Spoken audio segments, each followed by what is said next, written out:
My name is Moses. I am based in East Africa, in Tanzania, specifically in Arusha, born in Uganda, but as a spirit of Pan-Africanism, we are Africans. I'm happy for inviting me and for listening to the previous speakers and presenters who presented about agriculture, continental free trade area, and now the artificial intelligence. I will be very brief, as you said, and I'm happy that you really worked on this session and on this seminar about the presentation on the youth-led and youth-focused market innovation for sustainability. I had a program that brings three organizations: the YouLead Africa, which is a youth flagship program, which is co-hosted by Training Center for Development Cooperation, and the East African Community Secretariat, which is the headquarters of the 7 partner states integration. Then also East African Business Council, which is a regional private sector advocacy body. So this is the private sector wing for East African community. And when you gave me this session, I wanted to ask and to take you, who are the youth? And this youth, we are looking at African context.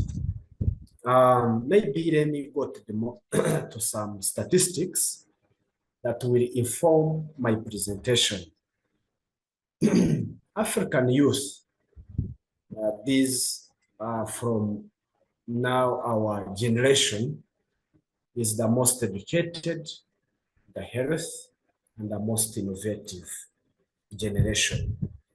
Unlike in the 60s, in the 70s, and in the early 80s, where the youth were not healthy, had challenges of diseases, both immunizable and other diseases like malaria, polio, and others, and HIV. Also, they were not much educated. Now we are the most educated. And of course, now with technology, from the previous speakers, the most innovative. I can tell you that the universities, let me say, the universities in Uganda only, annually they produce 40,000 graduates. And if you times 7 the East African countries, we are talking about 2-point-something or 280. In Africa, we are talking maybe a 1-point-something graduates per year. And those ones cannot be get a job in government. Most of them are employed by informal sector. Then Africa's population is the 17% of the global population. That is by 2023. Meaning, when you get the global population of the world, the African population takes 17%, composes of 17%. In 2050, the share of African population to global will be 25. Then in 2100, it will be 28% of the global population. And 70% of that African population are the youth. As I said, informal sector employs 90% of SMEs and youth in trade. But if such a population, such a demography is not planned for, it can be a curse. That 28% that will compose of the global population, if not planned for, it can be a disaster. But if planned for, it can be a blessing. when we come to market sustainability and innovation, we have the drivers. I like the previous speaker who spoke about, I think he was Dr. Jassim Haj, about artificial intelligence, the role of innovation to market sustainability. What drives innovation? Innovation is driven by research and development, and that resources those countries. If I was to ask, actually, I wanted to ask him, what are the countries leading in research development, especially coming with artificial intelligence? You might find in our continent, there is a zero country. You might find it's in Asia, it's in Europe, it's in North America.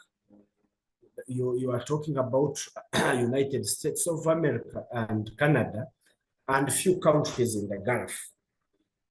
But let's look at statistics on how our countries, especially in Africa, are prepared for this artificial intelligence and technology so that we can spur innovation and sustain market. In most of our countries, when you talk about Africa, 0.5% of aggregate GDP, gross domestic product, is invested in research and development. The minimum required is 2.4. What do I mean? Meaning 0.5 produces nothing.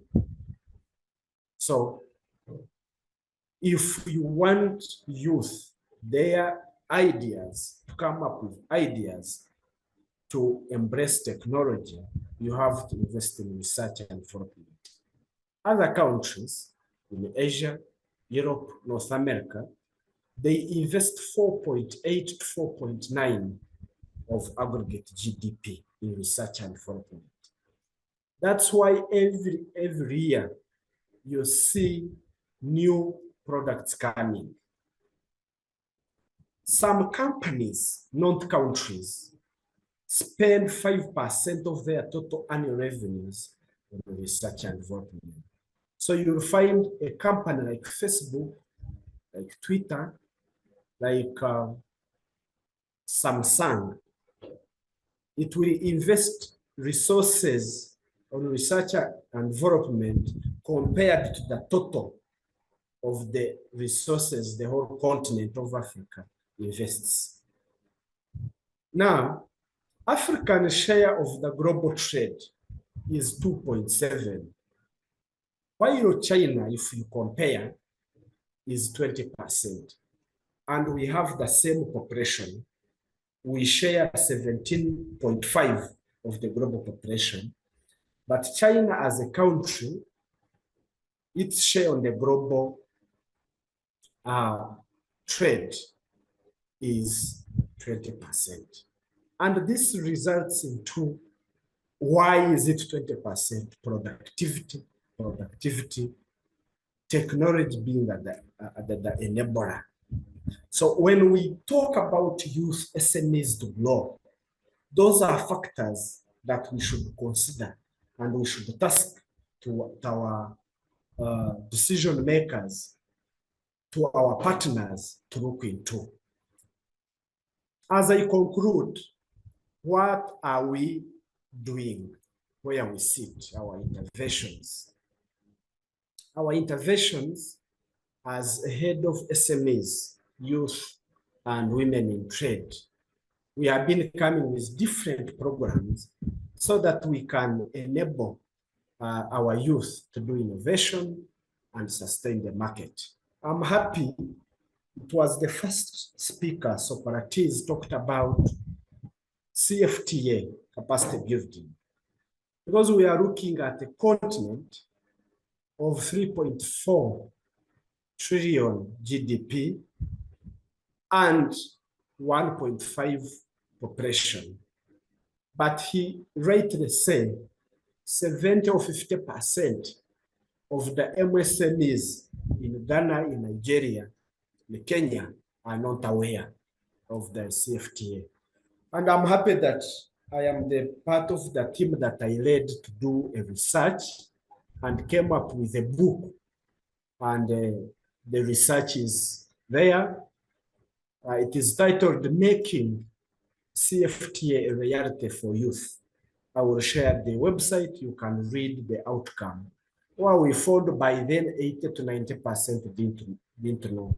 So we are building a capacity program to take advantage of CFTA. As we speak, you might be aware that next week there is a youth symposium in Osaka where the youth will be voicing out their voices on how the protocol on youth and women should look like.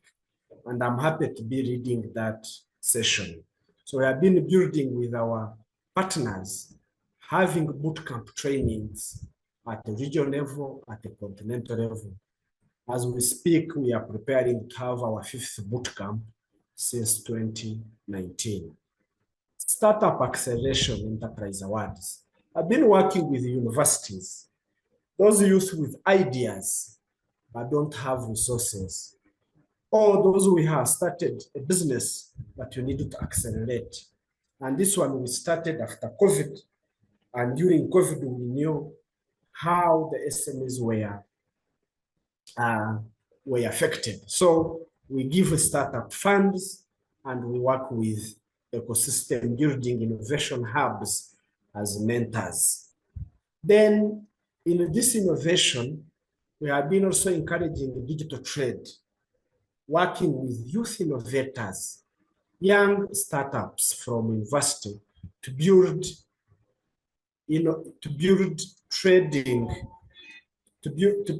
trading platforms. And we have come up with something called My Soko. I also provide the link where you go and you click on it, you market your products for free, you get courses for free, and you trade. And also you can trade, you can buy and sell your products. Then we have been looking at green economy, circular economy, where we have a challenges of waste management. And we have been teaching our entrepreneurs who have come up with technology to look at waste on an entrepreneur lens, turning waste into wealth. And so far, we work with many entrepreneurs in the region who have amassed wealth from waste. So we are looking at the waste that we dump. For you, you can look it as a wealth, because you can create many products in it, and create fertilizers, food for animals, etc. Business matchmaking during summits. We have looked at, we have these youth, let's say in West Africa, who are creating good things. And those in East Africa, North Africa, and East Africa, how can they meet and forge partnerships? So we have been doing that since 2019 through URID Summit. And this time the summit will be in Nairobi in November, where youth, we call them under 40 CEOs network, where they come and say, I make this, and there is a market here. We bring them together, they then work, collaborate, and do businesses. Because of this time that is limited, allow me to stop here, and I will invite if there is any clarification, addition. Thank you.